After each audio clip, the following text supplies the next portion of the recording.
जिन्होंने संपूर्ण चित्तवृत्ति प्रिया प्रीतम के श्री चरणारविंद में समर्पित कर दिया है, जिनके शरीर की सारी चेष्टाएं केवल प्रभु के अनुकूल शास्त्र के विधान के अनुसार होती हैं, जिनका एक क्षण भी सुसुख वांछा में व्यतीत नहीं होता, जिनका स्वभाव बन गया है प्रभु का यश गान करना, प्रभु का यश श्रवण करना, प्रभु का चिंतन करना, प्रत्येक वृत्ति से प्रभु को सुख पहुंचाने की भावना में निमग्न रहना, जिनका स्वभाव बन गया है। ऐसे महापुरुषों का आश्रय, ऐसे महापुरुषों का जो हृदय जिस रंग में रंगा हुआ है उससे भीने हुए जो उनके वचन, उन वचनों के अनुसार जो अपने जीवन को बनाते हैं वे वैसे ही रस में डूब जाते हैं।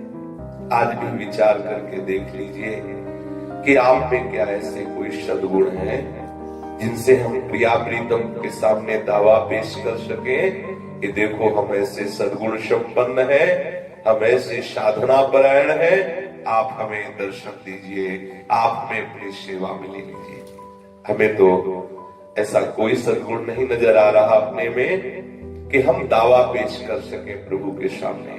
तो क्या करें फिर? जिन भक्तों के हृदय में प्रिया प्रीतम के प्रति पूर्ण समर्पण, जिनका स्वभाव प्रिया प्रीतम के स्वभाव में मिल गया है, जिनका मन प्रिया प्रीतम का मन हो गया है, ऐसे प्रेमी महाभागवतों का जस श्रवण करें, ऐसे महाभागवत के चरणों का आश्रय लें, ऐसे महाभागवत के जो हृदय में वो युक्तियां जिनसे उन्होंने माया पर विजय प्राप्त की है, उन महावाक्यों पर विचार करें, अपने आचरण में उतारें, तो बहुत शीघ्र प्रिया प्रीतम प्रसन्न होकर हमारे हृदय में आ जाएंगे। हमारा मन प्रिया प्रीतम तक पहुंच पावे, हमें इतनी सामर्थ्य नहीं, लेकिन प्रिया प्रीतम हमारे मन में अभी इसी क्षण प्रकट हो सकते हैं। उनके लिए कोई नियम नहीं, उनके लिए कोई दुर्लभ बात नहीं। हमारे लिए दुर्लभ बात है कि हम अपनी मन बुद्धि को प्रभु में तन्मय कर सके, तत्काल लगा सके, इतनी हम में ऐसी सामर्थ्य नहीं प्रतीत हो रही। लेकिन प्रिया प्रीतम इसी क्षण हमारे मन में आ जाए, इसमें क्या परेशानी है? इसमें हमें क्या करना है? हमें केवल बाट जोड़नी कि कब आ रहे हैं हमारे मन में। यह है कृपा की बात। हे श्यामा श्याम, मेरे में इतनी सामर्थ्य नहीं कि मैं अपना मन आप में लगा सकूं, लेकिन आप मेरे मन में आ सके। आपको क्या परेशानी है? यदि आप मेरे मन में आ जाएंगे, मेरा मन पवित्र हो जाएगा, मेरा मन निष्काम हो जाएगा, मेरा मन उन्मत्त हो जाएगा प्रेम में। यदि आप जाएंगे कि प्रेम में उन्मत्त होकर हम मन प्रिया प्रीतम में लगाए तो बड़ा कठिन है। प्रिया प्रीतम आ जाए तो मन प्रेम में उन्मत्त हो जाए, ये सरल बात है। तो हम प्रिया प्रीतम की बाट जो है, बाट जोड़ने का तात्पर्य हम उन्हीं की चर्चा सुने, उन्हीं के जनों के बीच में रहे, उन्हीं का नाम चिंतन करें, उन्हीं की सेवा की भावना में। यह बाट जो होना, इस बाट जो होने से आप देखेंगे, सच्ची बात है, आप देखेंगे किसी दिन आपके हृदय में श्री प्रिया प्रीतम खेलते नजर आएंगे। अब आपको आश्चर्य में बात लगेगी, बिना साधन के आपके हृदय में खेलेंगे, आप देखिएगा। क्योंकि एक काव कहां किस पर रीझ जाए कहा नहीं जा सकता। यदि हमें श्री वृंदावन वास मिला है या वृंदावन का आश्रय मिला है, तो हमें रोज भक्त और प्रभु के रस में डूबे हुए रसिक संतों का जीवन, उनकी अद्भुत अद्भुत गुणावली कथन श्रवण का सौभाग्य मिला है, हरिजस में डूबने का अवसर मिला है, तो निश्चित निश्चित हमारे ऊपर अपार कृपा है, ये कह सकते हैं। अब संशय मत करो, अपार कृपा है, और ऐसा निश्चय करो कि इसी कृपा के बल से मुझे इसी जन्म में प्रभु मिलेंगे।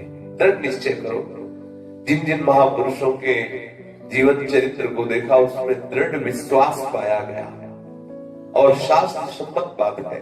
यदि हमें रोज भगवत गुणानुवाद, भागवत गुणानुवाद श्रवण करने को मिल रहा है, मुझे प्रभु के नाम जापक संतों का सानिध्य मिल रहा है, मुझे श्री वृंदावन की रज के प्रति आस्था है, भले वास नहीं मिल रहा लेकिन तड़पन है कि मुझे कब वास मिले, तो निश्चित हम पर बहुत कृपा है, बहुत कृपा है, असीम कृपा है। बिल्कुल इस पर दृढ़ विश्वास कीजिए। शास्त्र ये कहता है कि जो नैकात्मतां में स्पृहयन्ति केचिन मुत्पाद सेवाभिरता मदीहा ये न्योन्यतो भागवता प्रसज्य सभाजयन्ते मम पौरुषाणि।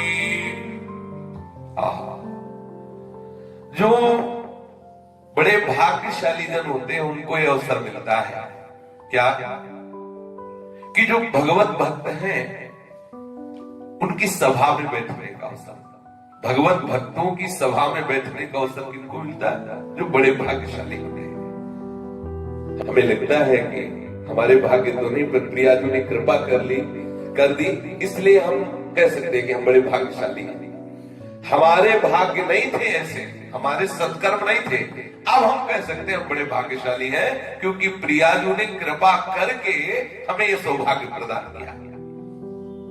बोले जो भगवत चरणार विघ्न में केचिन मतपाद सेवा भिरता मदीहा, जो मेरे चरणों के चिंतन में, मेरे चरणों की सेवा में, मेरी ही लीला गाथा में मगन रहते हैं, ऐसे भक्तों की सभा में बैठने का सौभाग्य किसी भाग्यशाली को प्राप्त होता है।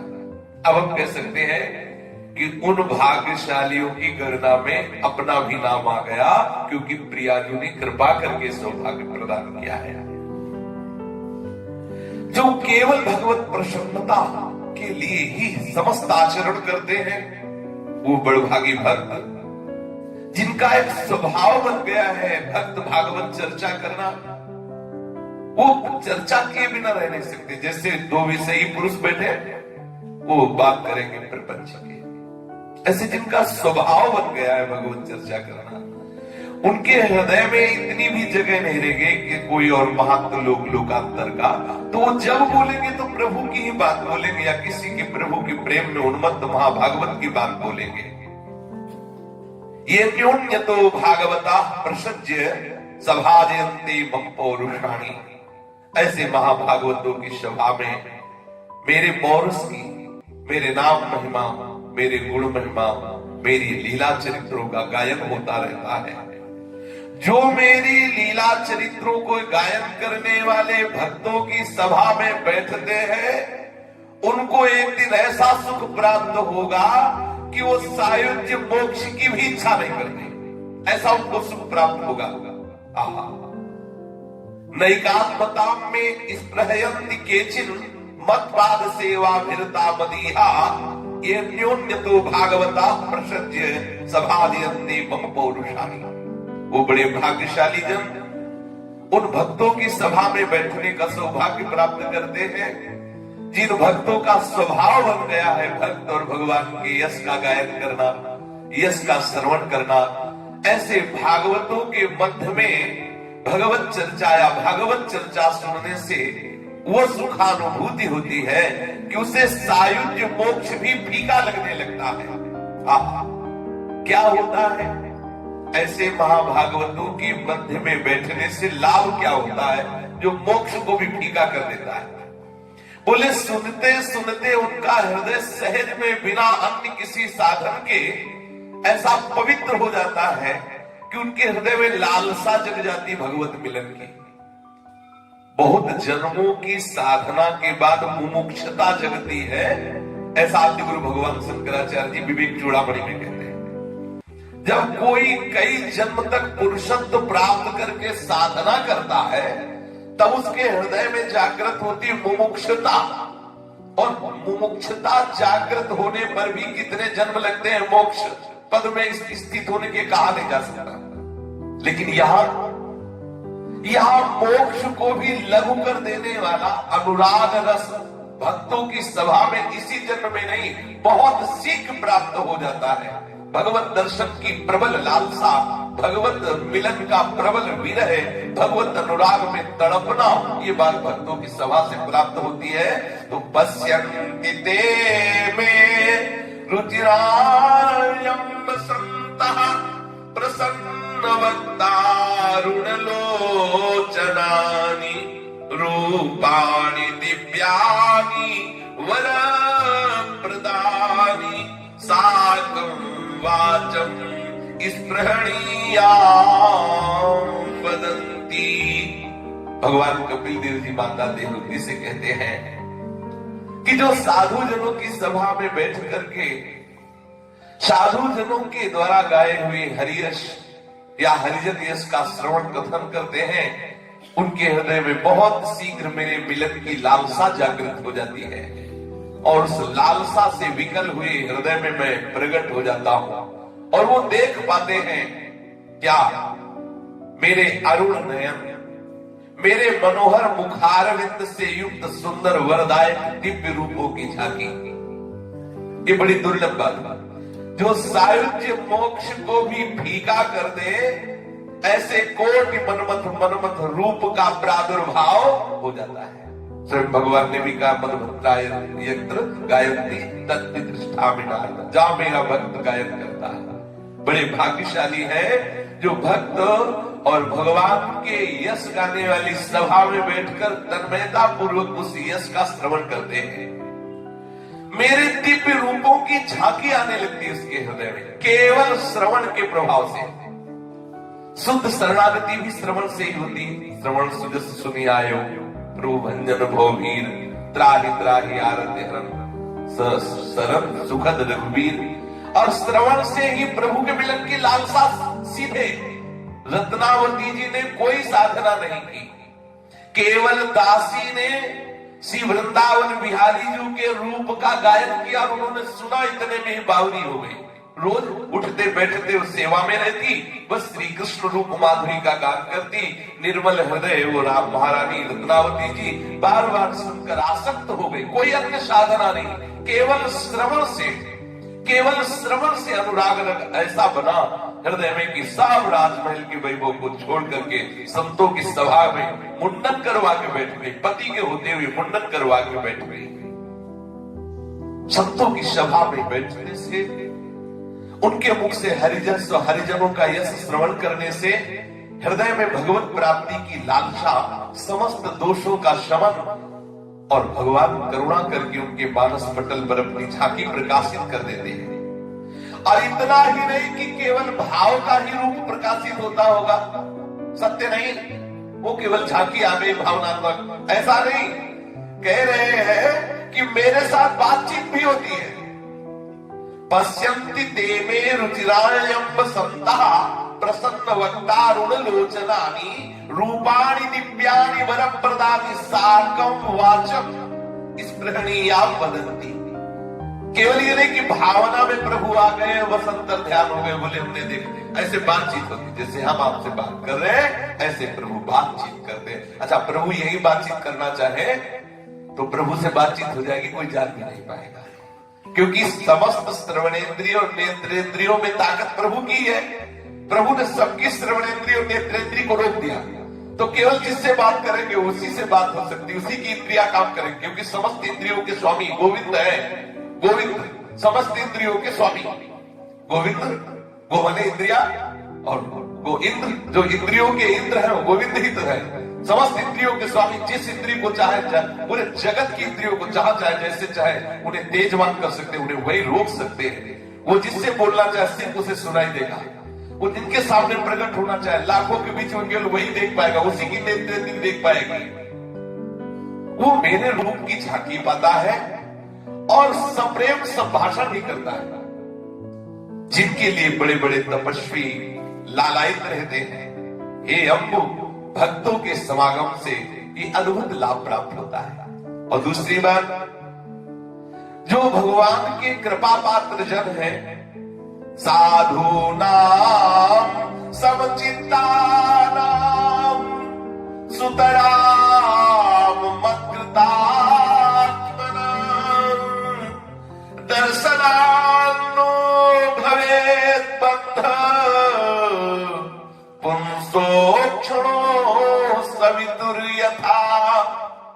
बहुत विश्वास करने योग्य बात है।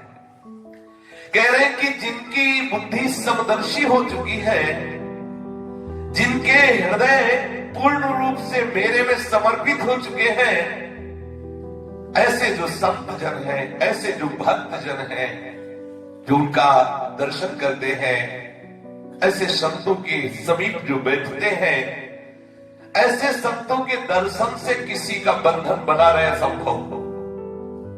अन्य साधना सब एक तरफ, यहां कह रहे जो संत जन समचित्त वाले हैं, अर्थात सब जगह अपने प्रभु का दर्शन करते हैं, जिन्होंने संपूर्ण हृदय मेरे को समर्पित कर दिया है, अगर ऐसे संतों का दर्शन हो, ऐसे संतों का सानिध्य हो, क्या कभी उसके हृदय में जड़ चेतन ग्रंथि का बंधन बना रह सकता है? असंभव। जैसे सूर्योदय होने पर क्या नेत्रों के सामने रात्रि का अंधकार टिक सकता है? नहीं टिक सकता। ऐसे ही संतों के समागम से, ऐसे ही संत चरित्र, भागवत चरित्र, जो भगवत प्रेमी महात्मा जन उनके चरित्र सुनने से, जैसे अभी पीछे श्री ओम प्रकाश जी का जब चरित्र हुआ तो ऐसा लग रहा था प्रतिक्षण हम श्री ओम प्रकाश जी के साथ हैं। जब पूज्य श्री बाल कृष्णदास जी महाराज जी का चरित्र हुआ तो ऐसा लग रहा था प्रतिपल हम श्री बाल, क्योंकि उठते बैठते चलते फिरते वही चिंतन। अब पूज्य श्री राधा बाबा का तो हमारे साथ प्रतिपल ये महापुरुष है, ये विनाशी थोड़ी है, ये अविनाशी सच्चिदानंद स्वरूप है। इनके दर्शन से, इनकी लीला श्रवण से, इनके वचनों में चलने से कैसे बंधन हो सकता है? कदापि नहीं। वो बंधन निश्चित नष्ट हो जाएगा जो जन्म जन्मांतरों से हमें बार बार कर्म से विवश होकर जन्मना और मरना पड़ता है। जैसे सूर्योदय होने पर बिना प्रयास के अंधकार नष्ट हो जाता है, किसी को प्रयास नहीं करना पड़ता।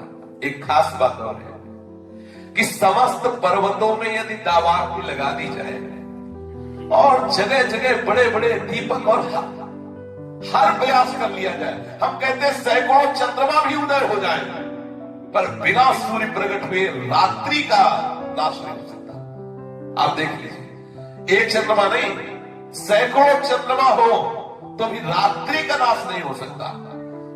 समस्त पर्वतों में दावाग्नि लगा दी जाए, हर प्रयास कर लिया जाए, प्रकाश हो सकता है, लेकिन रात्रि का नाश नहीं हो सकता। और एक सूर्योदय होने के पहले ही घंटों से वो बिना प्रयास के रात्रि का नाश हो जाता है। ऐसे भगवत प्राप्त महापुरुषों के समागम से ये जो जन्म मरण रूपी, अविद्या रूपी, मोह रूपी रात्रि, इसका सहज नाश, ऐसे अन्य कोई साधन करके देख लो, यदि भगवत प्रेमी महात्माओं का सानिध्य नहीं है तो जैसे सूर्य के बिना रात्रि का नाश नहीं हो सकता, चाहे जितना उपाय कर लो, छोटा मोटा प्रकाश हो जाना बात अलग है। ऐसे ही अविद्या रूपी रात्रि का नाश करने में समर्थ है तो केवल साधु महात्मा। बिना संतों के समागम के अविद्या रूपी रात्रि का नाश ना कभी तक कभी किसी का हुआ है ना होगा। थोड़ा प्रकाश हो जाना संभव है, जैसे थोड़ी देर के लिए लगता है दिन जैसा हो गया रात्रि में, बहुत हो लाइट वगैरह, लेकिन रात्रि नहीं गई, दिन जैसा होना, दिन नहीं हो गया, दिन जैसा वो भी उतने में जितने में प्रकाश है। ऐसे ही साधन से लगेगा कि मैं बंधन मुक्त हूं, लेकिन वास्तविक बंधन मुक्त तभी होगे जब कोई मुक्त महापुरुष, समचित्ताराम, जो समदर्शी महात्मा है, जो भगवत प्रेमी महात्मा है, उसके सानिध्य से आपका बंधन का नाश होगा। जब बहुत जन्मों तक साधना की जाती है, बहुत जन्मों तक तपस्या का संचय होता है, जिसने इंद्रिय और अंतःकरण को वश में किया है, वो दुर्लभ बात है श्री कृष्ण के चरणों की रज। ये जो अपने लोग वृंदावन ब्रजवासी है ना, इनकी समानता कोई भी योगी नहीं कर सकता, क्योंकि ये जिस रज में वास करते हैं, ये रज अपने आप में महासमर्थ है। हम दो बातों का दर्शन कर रहे हैं। पहली बात साधु समागम, और दूसरी बात ये वृंदावन की रज का सेवन, इस रज रानी का आश्रय। बोले यत्पाद पाल सुर बहुजन्म कृच्छतो धृतात्म भिर्योगी भिरप्यलभ्यः साएव यत्रेग विषयः स्वयं स्थितः किं वर्ण्यते तिष्ठमतो ब्रजौकशाम। बहुत जन्मों तक श्रम और कष्ट उठाकर जिन्होंने अपनी इंद्रियों और अंतःकरण को वश में कर लिया है, उन योगियों के लिए भी प्रभु श्री कृष्ण के श्री चरण कमलों की रज अप्राप्य है।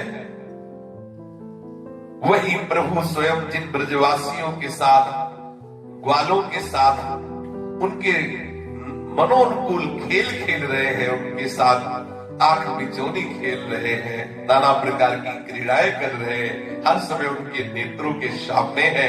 भला इन ब्रजवासियों से, भला इस ब्रजरज से किसकी समानता हो सकती है? ब्रजवासियों की, इस ब्रजरज में जो वास करने वाले हैं, उनकी सौभाग्य की महिमा का बखान ब्रह्मा जी भी करते हैं, प्रणाम करते हैं। अपने को दोनों बातें प्राप्त है। इस बात में हम भूले कि हमें ब्रजरज का सानिध्य, ब्रजरज का वास, ब्रजरज का आश्रय और प्रिया प्रीतम के प्रेम रस में रंगे हुए जो संत जन, इस सभा में बैठना ही सौभाग्य है। कितने, कौन किस भावधारा में डूबा हुआ महापुरुष है, हमें क्या पता। एक बार सत्संग में अनुभव हुआ था कि जो बोला जा रहा है वो नीचे से बैठ के संत जन बुलवा रहे हैं। ये तो साउंड है। क्या समझते हो? बोलने वाले की प्राथमिकता थोड़ी होती है, बुलवाने वाले की होती है। सामने बैठे हुए संकल्प कर रहे हैं और वो अंदर से प्रकट होकर आपको सुनने को मिल रहा है।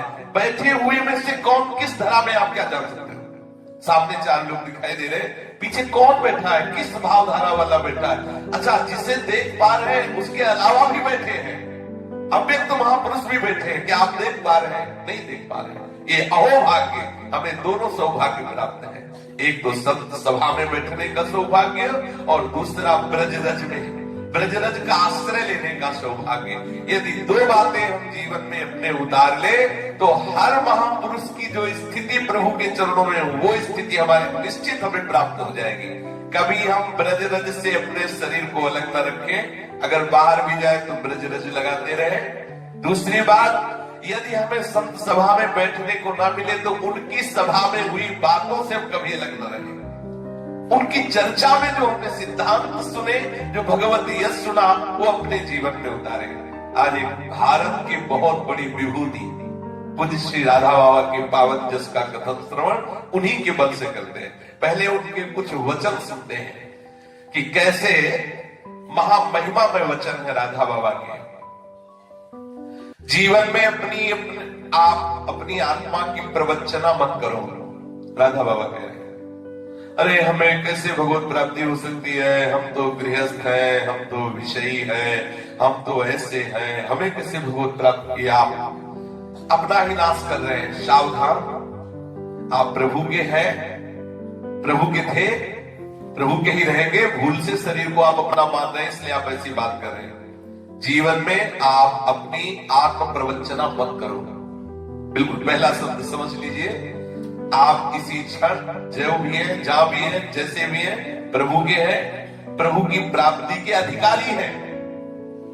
हम में सद्गुण नहीं है, लेकिन प्रभु के हम अंश हैं, प्रभु के हैं, इसमें कोई संशय नहीं। जब प्रभु के हैं तो अपने प्रीतम को प्राप्त करने के लिए किसी और अधिकार की जरूरत नहीं है, केवल प्राप्ति की चाह की जरूरत है, प्राप्ति की लालसा की जरूरत है। और वो लालसा का विधान भी वही बना देंगे। पर आप तैयार हुए कि आप प्रभु को प्राप्त करना चाहते हैं। ये आप अगर ऐसा सोचते हैं हम गृहस्थ हैं, हम भी सही है, कैसे भगवान हमें मिलेंगे, वो तो तपस्वियों को मिलते हैं, वो तो पवित्र आत्मा को मिलते हैं, बिल्कुल गलत बात। ऐसा कभी मत सोचे। ऐसा सोचेंगे तो आपका जीवन बहुत ही निकृष्ट भाव की तरफ बढ़ जाएगा। अगर किसी स्त्री का सौंदर्य दिखाई दे रहा है या किसी पुरुष की सुंदरता दिखाई दे रही है तो समझ लो तुम्हारा मन बहुत मलिन है, गंदा है। कोई बहुत सुंदर स्त्री दिखाई दे रही, कोई बहुत सुंदर पुरुष दिखाई दे रहा है, तो तुम समझो कि तुम्हारा मन बहुत मलिन है, गंदा है। अभी भगवत मार्ग का ककारा भी तुम्हारा शुरू नहीं हुआ। ये महापुरुष के वचन। यदि तुम भगवत मार्ग के पथिक हो तो स्त्री पुरुष नहीं, सब में भगवान की भावना करो। यदि कोई स्त्री रूप को देखकर तुम्हें लगता है बहुत सुंदर है तो चमड़ा ही तो देख रहे हो, मांस में ढका हुआ चमड़ा और थैले में भरा हुआ मलमूत्र। कौन सी ऐसी बहुत कीमती वस्तु है जिसके लिए तुम आकर्षित हो रहे हो? या किसी पुरुष शरीर की सुंदरता? अगर शरीर की सुंदरता में तुम आसक्त हो रहे हो तो तुम्हारा मन बहुत मलिन है और अभी तुम्हें परमार्थ का ककहरा भी नहीं आया। समझ लो, कोई भी हो, कहीं भी हो, कितनी भी ऊंचाई पे हो। हिमालय की तरह तुम्हारी श्रद्धा अचल हो प्रभु में, हिमालय की तरह। जिसे हिमालय को कोई हटा नहीं सकता, ऐसे प्रभु में, सदगुरु में, संतों में दृढ़ श्रद्धा अचल हो। भगवान की सत्ता स्वीकार करो, जहां भी तुम हो तुम्हारे साथ प्रभु है। पहली बात, प्रभु सर्वत्र है, ये बात तुम्हारे दिमाग में बैठ जानी चाहिए यदि आप भगवत प्राप्ति करना चाहते हो। पहली बात, प्रभु सर्वत्र है तो सत्य बात है, ये तुम्हारे दिमाग में बैठ जानी चाहिए। हमने अनुभव किया कि कितना मन धोखेबाज है। एक बार गंगा किनारे जब भ्रमण कर रहे थे तो रात्रि हो गई, कोई गांव मिला नहीं, अंधेरा कोहरा, धूप कुछ दिखाई नहीं दे रहा। तो ऐसा लगा अंधेरे में ऐसे ही बनावटी लगने लगता, कोई वहां खड़ा है, ऐसा मतलब एक भयावह दृश्य मन उपस्थित, और लोग खड़े हो गए, भय जैसा था। क्यों भय? दूर खेत में दिखाई दिया कोई ऐसे टार्च जैसा लिए, मन को साहस आया, वो दूर यद्यपि वो आदमी है कि नहीं कुछ पता नहीं, खड़े विचार हुआ कि यार कितना बेईमानपन है। एक बार भी इसने नहीं कहा कि प्रभु साथ है। एक दूर आदमी आभास हो रहा, पता नहीं आदमी है कि नहीं है, उस पर विश्वास करके निर्भय होना चाहता है कि अगर कोई खतरा हुआ और हम चीखेंगे तो आदमी आ सकता है, जबकि कोई मतलब नहीं उसका। लेकिन हमारे समीप सर्व सामर्थ्यशाली प्रभु विराजमान, ये बात मन ने एक बार भी नहीं दिखाया। बहुत धिक्कार आया मन पे, इतना बेईमान है ये कि ये सदैव बाहर की ही बातों पर विश्वास दिलाता रहता है। यदि भगवत प्राप्ति करनी है तो पहली बात ये कि जहां भी आप हो वहां प्रभु है, या और ये बहुत ही पावरफुल बात है। अगर ये बात आपके दिमाग में बैठ गई तो आपको कोई झुका नहीं सकता, आपको कोई संशय में नहीं डाल सकता, आपको कोई भयभीत नहीं कर सकता, आप किसी भी तरह से आप चिंतित नहीं हो सकते, आप शोकित नहीं हो सकते। आप देख लीजिए, बहुत बड़ी पावरफुल वाली बात है, मैं जहां भी हूं वहां प्रभु मेरे साथ है। आप देखो अभी पीछे कोई राइफल लेके हमारे साथ चल रहा हो तो भी देखो चलने का रंग बदल जाएगा, ले बदल जाएगा। भले वो हड्डी हड्डी हो लेकिन छाती में चौड़ा बना जाएगा, ऐसे चलेगा, क्योंकि पता है ना अंगरक्षक है। अगर ये बात आ गई, सर्वलोक महेश्वर सर्व सामर्थ्यशाली प्रभु मेरे साथ है, सोचो उस भक्त की। तभी तो बेपरवाह सांप सिंह और बदमाश और जो भी हो बेपरवाह, क्यों? उसको पता है प्रभु मेरे साथ है, क्या बिगाड़ सकता है। दूसरी बात, सर्व सामर्थ्यशाली है प्रभु। पहली बात, प्रभु जहां भी हम हैं वहां है। दूसरी बात, सर्व सामर्थ्यशाली है प्रभु, सब कुछ कर सकते हैं। तीसरी बात, वो सब कुछ जानते हैं, सर्वज्ञ है। बहुत जोर की बातें, अगर ये बातें हैं तो सच्ची साधुता आ जाएगी, सच्ची साधुता, किसी की ओर देखने की जरूरत ही नहीं है। पहली बात, हम जहां भी हैं हमारे प्रभु मेरे साथ है। दूसरी बात, मेरे प्रभु सर्व समर्थ है, किसी दूसरे की तरफ हमें आंख करने की जरूरत नहीं है। किसी भी विषय में, किसी भी विषय में कोई दूसरा तो ला के देगा, वो तत्काल पैदा करके दे देगा, बिना गाय के दूध दे देगा, बिना रसोई के भोजन दे देगा, बिना व्यक्ति के व्यक्ति पैदा कर देगा, क्योंकि समलंत ब्रह्मांड उसी से पैदा हुआ। विश्वास कीजिए, तुम्हारे लिए नई सृष्टि रच देगा, बड़ा सामर्थ्यशाली है। मेरा प्रीतम जहां भी मैं हूं मेरे साथ है, मेरा प्रीतम। दूसरी बात, बहुत सामर्थ्यशाली है, मेरा प्रीतम सब कुछ जानता है, सर्वज्ञ है, ये तीसरी बात। और चौथी बात बहुत जोर की है, मेरे प्रीतम मुझे बहुत प्यार करते हैं। ये हम प्रभु के प्यार को समझ नहीं पा रहे हैं, और हम सोचते हैं कि हम प्रभु को प्यार करते हैं, लेकिन वो कठोर मुझे प्यार नहीं करता। ये आरोप है। यद्यपि वो मुझे प्यार करता है इसलिए मैं उसे प्यार करता हूं। सच्ची जानिए, अपनी प्यार करने की जो रीति है वो विषयों की है, प्रभु की तरफ नहीं है।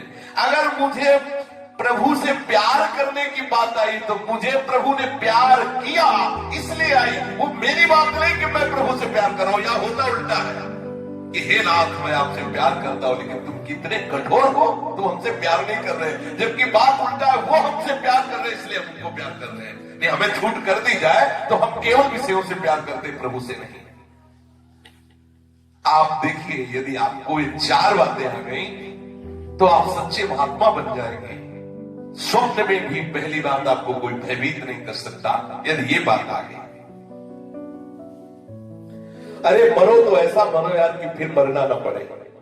राधा बाबा के वचन है जिनका हम चरित्र सुनाने जा रहे हैं, योगी अमृतमयी वाणी। अब पता नहीं ये आगे कितनी कड़वी कड़वी भी वाणी है। बहुत विचित्र महात्मा, बहुत विचित्र। शास्त्र के बाल की नोक पर भी कभी इधर से उधर नहीं हुए पूरे जीवन भर। मरते समय ऐसी भावना करो कि श्री कृष्ण मंद मंद मुस्कुराते तुम्हारे सामने खड़े और तुम्हारे प्राण निकल रहे हो। इससे बड़ी बात क्या है? चाह करो तो इस बात की चाह करो, मरो तो ऐसा मरो कि फिर दोबारा मरना न पड़े। चाह करो तो ऐसी चाह करो कि तुम मर रहे हो और सामने मंद मंद मुस्कुराते श्री कृष्ण खड़े हो। मरने के पूर्व मरने की तैयारी कर लो। ये संसार के पीछे जो दौड़ रहे हो, रचे बचे हो, एक क्षण भी तुम्हारा कोई साथ देने वाला नहीं। थोड़ी सी विपत्ति आएगी तो तुम्हें पता चल जाएगा कि तुम्हारे साथ कौन है। ये सब तुम्हें फाड़ खाने के लिए दौड़ रहे हैं, तुम्हें पता नहीं। तुम्हें लगता है हमसे प्यार करते हैं। किसी की जबान से आपको दुख हो भी गया तो बदले में उस दुख देकर आपको क्या मिलेगा? इसलिए कोई तुम्हें गाली दे तो चुपचाप सह जाना, कोई तुम पर क्रोध करे तो तुम शीतल बन जल बन जाना, कोई तुम्हारे ऊपर गंदगी फेंके तो तुम उसके ऊपर गंदगी मत फेंकना।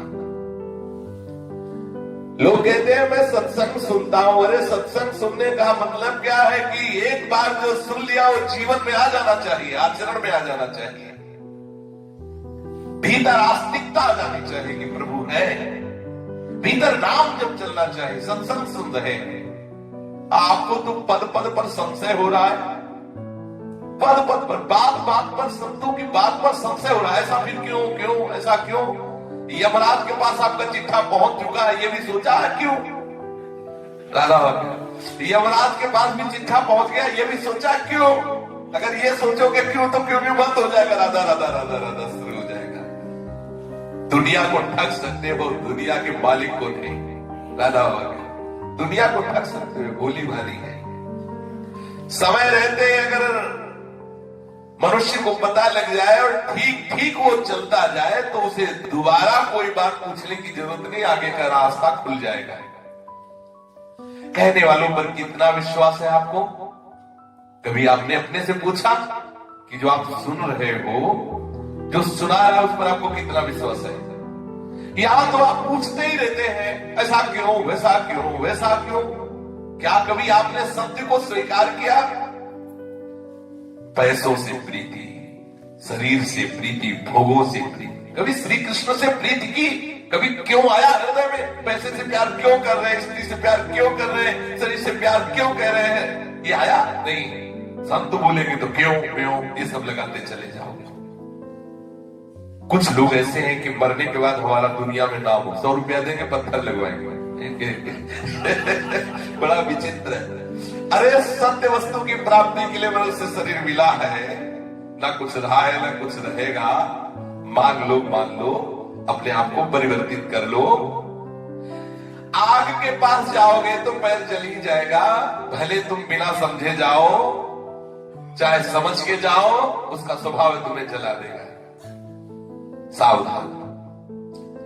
धर्म बदलता है, नीति नहीं। आगे प्रकट करने वाली शैली, आग को प्रकट करने वाली शैली बदल सकती है, लेकिन आग का धर्म है जलाना। वो तुम्हें जलाएगी। चाहे जिससे पैदा करो आग को, वो जलाएगी। इसलिए ये सब धर्म कर्म नियम बदल सकते हैं, लेकिन भगवान में वो है, वो आनंद स्वरूप है। किसी भी नियम से सही, किसी भी धर्म से सही, तुम आस्तिक बनो कि वो है और उन्हें स्वीकार करो, भजना शुरू कर दो, तुम्हें आनंद का ही अनुभव होगा, चाहे जैसे भजो। ये जो लोग परमार्थिक होकर सिनेमा देखते हैं, हमारी समझ में तो विचार बढ़ाने वाली बहुत बड़ी बात है सिनेमा। राधा बाबा का चाहे जितनी बढ़िया से बढ़िया फिल्म दृश्य हो, आपकी वृत्ति को बिगाड़ने के लिए उसमें पर्याप्त परमाणु है। जो सिनेमा देखते हैं, टीवी देखते हैं, समाचार देखते हैं, परमार्थ की बात करते हैं, बहुत कट्टर था। शास्त्र के 10वां शास्त्र हम प्रमाण होते हैं, परमार्थ की बात करते हो, परमार्थ पे चलना चाहते हो। ये जो अभिनय करने वाले हैं, उनके परमाणुओं का आपके ऊपर प्रभाव पड़ेगा। जो आप अनुभव का दृश्य देख रहे हैं, इसमें सब प्रपंच भरा हुआ है। अब बाबा के शब्द है, यदि जो चमड़े की बेल्ट पहनते हैं, चमड़े के जूते पहनते हैं, उनको गौ हत्या का पाप लगता है, क्योंकि जिंदा गायों को मार करके उनके चमड़े के सब बनाए जाते हैं। नहीं पहनना चाहिए। अपने भगवत मार्ग में चलने वाले तो पहने ही ना, लेकिन अगर हिंदू धर्म में है तो हमारे यहाँ सनातन धर्म में गाय को माता का पद दिया गया है, क्योंकि छोटे बच्चे को जितना माँ के वक्षा स्थल से प्राप्त हुए दूध से पुष्टता होती है, ठीक वैसी पुष्टता गाय के दूध से होती है। और बहुत तरह से हमारे जीवन में गाय माता का प्रभाव है। वो एक दैवी शक्ति है। गाय एक दैवी शक्ति है। जहाँ गाय बनती है साक्षात तीर्थ स्थान होता है। गौशाला में भजन एक बहुत बड़ा प्रभाव होता है। भगवान कलयुग की ऐसी कृपा है कि अब घर घर से गाय हटके घर घर कुत्ता पाला जाता है। जहाँ दूध दे तो अपवित्र, चाट ले तो अपवित्र, सूंघ दे तो अपवित्र, मतलब अपवित्रता के अगर मूर्तिमान स्वरूप व्यवहार में देखा तो भगवत स्वरूप ही है, लेकिन अलग अलग व्यवहार का स्वरूप है। कुत्ते को द्वारपाल कहा गया, दरवाजे के बाहर तक के लिए कहा गया। गाय जहाँ लघुशंका करती, गाय का मूत्र पवित्र है, औषधि और शास्त्रीय प्रमाण से पवित्र है। गाय का गोबर पवित्र, पंचगव्य महापवित्र माना जाता है। तो जो चमड़े का जूता पहनते हैं, चमड़े का बेल्ट पहनते हैं, वो गौ हत्या के अपराध में सम्मिलित होते हैं। चाहिए कि चमड़े की वस्तुएं प्रयोग में ना लावे। बाबा कह रहे हैं जो सिनेमा देखने वाले हैं, समाचार देखने वाले हैं, और वो कहते हैं कि मैं कुछ समय देख लेता हूं, तो हम इतना जरूर कहते हैं कि हमारे सामने बैठते ही 15 सांस पूरी होते होते हम तुम्हारी हर बात जान लेते हैं। दादा बाबा कहते हैं बैठते ही 15 बार सांस लोगे, तेरे पूरा अल्ट्रासाउंड हमारे दिमाग में आ जाता है। दादा बाबा कह रहे हैं तुम्हारे नस नस की हर बात हमें पता है। बाबा वही लिखते हैं जो सामने बात आती है। जैसे कोई आया होगा, बहुत फर्राटेदार परमार्थ की बातें करता होगा, और बाबा के सामने जाने में अच्छे अच्छे कांपते थे, क्योंकि बाबा बोलने में बिल्कुल ऐसे। तो कहते हैं कि 15 श्वास लेते लेते तुम्हारी एक एक नस की बात मुझे पता। तुम दूसरों को धोखा दे सकते हो, लेकिन मेरे को नहीं। 35 वर्ष हो गए, स्वप्न में भी झूठ नहीं बोला, इसलिए जो बोलूंगा सत्य बोलूंगा। एक एक बात तुम्हारी मुझे दिखाई दे रही है, तुम्हें खुद पछताना पड़ेगा। तुम दूसरों को धोखा दे सकते हो, मेरे को नहीं। भगवान से जुड़ना चाहते हो, छोड़ो इन प्रपंच की बातें, छोड़ो इन गंदी बातें। एक सांस खत्म हुई, समझ लो तुम्हारा जीवन कम होता जा रहा है। ये सारी बातें भूलो। काहे को प्रपंच की बातें जागृत करते हो? कर्म वचन मन से ऐसा करो कि ठाकुर प्रसन्न हो जाए। तुम क्या, सहस्त्राबाहु नहीं बचा, बलि नहीं बचा, रावण नहीं बचा, तुम्हारे में क्या पावर है, कितनी सामर्थ्य है।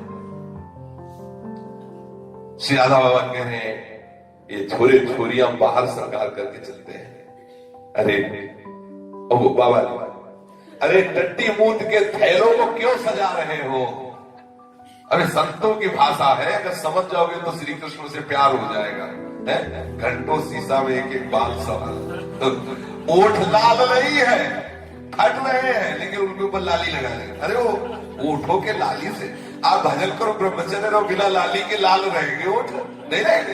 पाउडर लगाने की जरूरत नहीं, चिकने गाल बने रहेंगे। ब्रह्मचर्य रहो, संयम से रहो, गृहस्थ हो तो कभी संतानोत्पत्ति भगवत पूजा मानकर कैसा, तो आप देखो आपके नेत्रों में तेज, आपके गाल में तेज, आपके ओठों में सब स्वयं। और फिर अगर सही मार्ग में चलेंगे तो शरीर से राग खत्म हो जाएगा, ऊपर चिकनाहट लगाने की क्या जरूरत है? अब बाबा के वचन, बाबा के अब बोलना पड़ेगा खुल के वचन। जिनके नेत्रों में भगवान नहीं समाये हुए, जिनके नेत्रों में भगवान नहीं समाये, जिनको भगवत मिलन की लालसा नहीं, क्या तुम अपना मुख दर्पण में देखते हो? केवल पेट पालना, केवल विषय सेवन। कितना कीमती मनुष्य शरीर जो भगवत प्राप्त। देखो सच्ची बात मानना, जैसे माँ है ना, बच्चे को बहुत दुलार करती, जब कहती ये खा लो, ऐसा करो, ऐसा करो, वो कहता नहीं हम खेलने दे दो, मरो जाके, ऐसा बोलती है ना। वो यद्यपि ये नहीं कह रहे कि तुम मरो जाके, लेकिन उसका प्यार जो था कि ये खा लो, तुम पुष्ट हो जाओ, स्वस्थ हो जाओ, वो जब तुम नहीं करते तो उसके अंदर की जो चिड़चिड़ाहट है वो निकलती है, वो खींच निकलती है। तो ऐसे ही ये जो संत है, ये माँ है, ये देखते हैं कि इतना कीमती जीवन ये विषय में, शरीर सजाने में, ये ऐसे नष्ट कर, तो उनको ऐसा लगता है कि अगर ये कृष्ण कृष्ण बोले, ठीक से चले, सादगी से चले, तो भगवान के धाम में जाएगा। ये नित्य निरंतर ऐसे सौंदर्य विलास में रहेगा, जहां लाली लिपस्टिक लगाने की जरूरत ही नहीं, इतनी सुंदरता की वर्षा हो रही। वास्तविक मानो है, संत जब बहुत प्यार करते हैं तभी ऐसे कड़वे वचन बोलते हैं। इसमें सच्ची बात मानना, हृदय की बात करो, बहुत प्यार छुपा हुआ है।